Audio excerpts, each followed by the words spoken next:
A sister is someone who reaches for your hand and touches your heart. I am so thrilled we finally have a date to meet over the holiday break. Now the trick is to get my youngest sister to go with me. My dad has 13 children to my knowledge.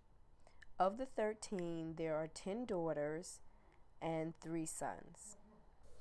Out of the 13, I know 4. Unfortunately, my youngest brother and sister wound up in the foster care program and eventually were adopted. So as you can imagine, my youngest sister is angry and she's hurt and just a range of emotions.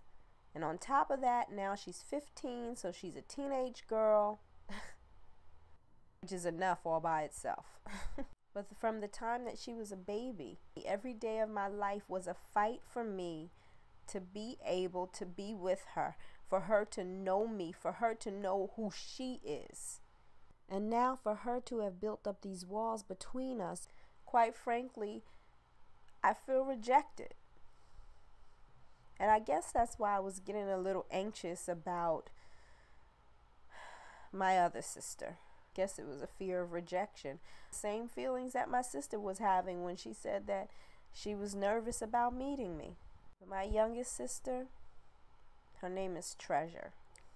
When she was born, the cord was wrapped around her neck 3 times. And it was my father who was able to unwrap the cord and save her life. And he wanted her to know that in all the stress and strife, that she was still a treasure. I must admit though, she was always a stubborn little girl. But she was so sweet and such a little lady and just the most adorable little thing. I remember going to her school one day when she was 6 and I just wanted to check on her, and I found her class inside the lunchroom. She was standing in line waiting to get her lunch, and when I appeared in the doorway and I waved to her, one of her little classmates said, "Who is that?" And Treasure said, "That's my sister."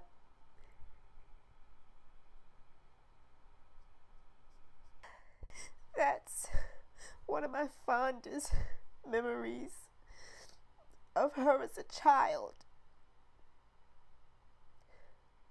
And I know it's because the way she claimed me so confidently at 6 years old, I knew that she understood that we belonged to each other. I miss that sweet little girl.